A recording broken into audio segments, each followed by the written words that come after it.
Hi, I'm Rev Myron. I'm a minister through Pathways of Light, and I've been a Course in Miracles teacher for 40 years. I'm going through the text again this year, asking Jesus for clarity as I read, and then I write from that clarity, and that's what I'm sharing with you today. So let's get started. We're going to read in chapter 5, section 4, teaching and healing. And this is our first paragraph in this section. So let's see what we're going to learn now. Paragraph 1 says, what fear has hidden still is part of you. Joining the atonement is a way out of fear. The Holy Spirit will help you reinterpret everything that you perceive as fearful and teach you that what is loving is true.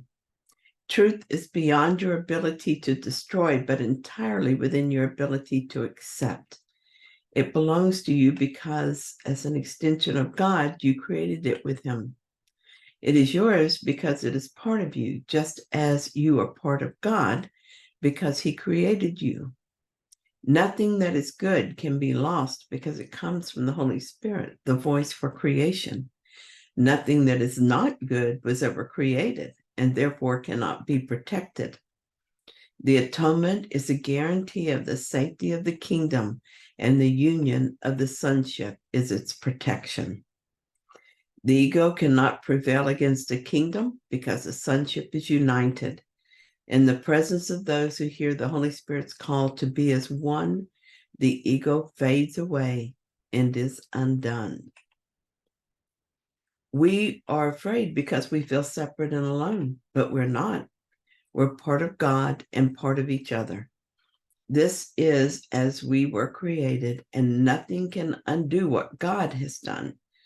Our being is perfectly protected because it is one. All suffering will end because suffering is not of God and so is not real. But we will continue to believe in our suffering and thus experience suffering until we change our minds. We change our mind to accepting we are not separate, but part of a whole. The thing that seems to hang us up is that a whole means no one is left out. And we tend to want to pick and choose the aspects of the sonship we like and accept. It's a very costly tendency. The price is a memory of God and the memory of our true existence as a son of God. I say I want to wake up, and right here in this paragraph, Jesus tells us that in the presence of those who hear the Holy Spirit's call to be as one, the ego fades away and is undone. So the question I must ask myself is, am I willing to be in the presence of the Holy Spirit's call? Or am I going to hide out in the dream of separateness, desperately seeking some brother I can pretend is more a sinner than me? There, God, look at him. He's the guilty one, not me. This is what I'm doing each time I think someone is unworthy. I cannot see the Christ in this one. This is what I'm doing each time I project my own stuff onto someone else and hope they will be seen as guilty instead of me. Every thought that seems to prove separation is real takes me deeper into the illusion. Crazy behavior for someone who claims to want happiness and who claims that awakening is her only purpose. Holy Spirit, I stand in the presence of your call to be as one. I do not flinch. I ask for the atonement. Please heal my mind of every thought that is not in agreement. I look forward to the experience of today. I wait and trust to see how it will unfold as I renew and strengthen my commitment to the atonement. Now, the following is from a friend who is awakened. She posted on Facebook today, and I want to share this post with you. I think it's the most important message she's ever posted. Now, here's what she says. This is from Kate Greaves. You spell her last name Grieves, Kate, and her first name is spelled Cate. Kate Greaves' post from August 2018. God knows the calling of your heart. If you truly want to go beyond all suffering, calling out for help with or without words, is what matters. Calling out to God. God hears your call. Debating the meaning of the Course words leads nowhere. I've had many students ask me over the past few years why my mind awakened in what seems to be, quite frankly, quite quickly. It's 2 years. Is how long it took her, 2 years. They seem to want to know if there's a golden key. Always answer that I had no interest in knowing the teachings intellectually. I couldn't care less about knowing accurately course quotes or being seen as a course teacher or understanding or debating what something meant in the course. I had no time for that. I was suffering way too much for intellectual conversations. Every part of me wanted freedom from suffering. My mind had suffered so deeply from depression and anxiety for many years, and the body had seemed to suffer pains and aches along with it, that when I found A Course in Miracles, it was the only book that promised it could release me from the suffering and bring my mind to experience a peace that would not change. I had no idea what the Course teachings all meant. I didn't understand most of what I read. I just did my lessons and read for hours and hours.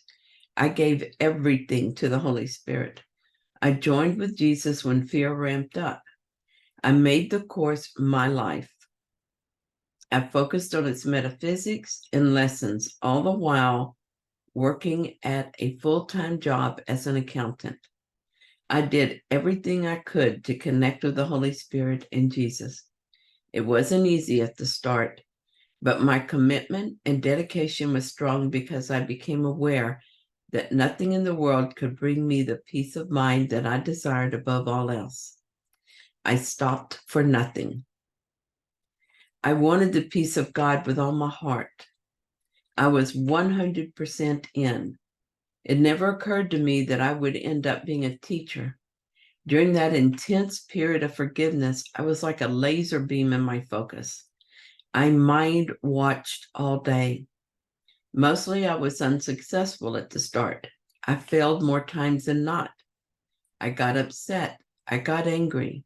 I got fearful. But each time I did, I joined with the right mind for correction, and I followed my guidance no matter what. Jesus was my teacher. I trusted him completely. I wanted the peace of God above all else. I wanted my relationship with my dad, my daughter, and my boss to undo the ego. Jesus and Holy Spirit were the inner guides that helped shift my perception of my brothers, the world, and my experience of God. I saw everything as God. So one day in January 2015, the world changed. I saw everything as God. I saw the divinity and holiness in everything. It was beyond words, so I couldn't describe what I was experiencing. The small separate self was seen as false, and all this knowledge was known. The Course became a holistic teaching as one. The experience was so beautiful and glorious, it cannot be described, and has matured and flowered into a deeper heart opening. The interesting thing is that a very personal relationship with Jesus was a catalyst to awakening and a deep desire for truth and many hours in silence. So I encourage you to not delay by trying to debate theology, but to go steadfastly and earnestly within. That is where God is. Do the lessons with the intent that it helps your mind shift into peace. Be quiet. Don't defend or argue about anything. Surrender everything to him. Call out for God. He will answer. Blessings of holy love. You know, I was very touched by what Kate wrote here.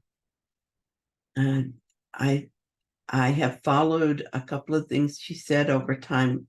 For instance, she said that she wanted the peace of God above everything else. And I thought, yes, that's it. I want the peace of God above everything else. And she talked about her relationship with Jesus. And I saw in the course where it encouraged that. And so that has become of paramount interest to me. And I practice it all the time. And I've experienced some very amazing shifts. But I want what she has achieved, and that's that complete awakening. I want to experience what she describes here, even though she can't describe it very well, but the beautiful and glorious, and the knowledge rather than trying to think about it, to have the knowledge of it. Seeing the course as a holistic teaching, but that's starting to see that. But what is most important to me in this is don't get caught up. And I've been saying this recently, so I think maybe this is just something that comes to us when we've been studying the course for a long time, is don't get caught up in what each word means. Don't let theology come into it. It was never meant to. Just go within, be with God, do the lessons, have a strong intention, a burning desire to return to God, to return your mind to God, to shift into peace. And oh my goodness, don't defend. Don't argue. Just give everything to God, and He will answer us, as Kate says. Thank you so much for joining me today in this reading, and I hope that you found it helpful. If you did, then please like it, and if you haven't yet, please subscribe. And I'll be back tomorrow with another reading. See you then.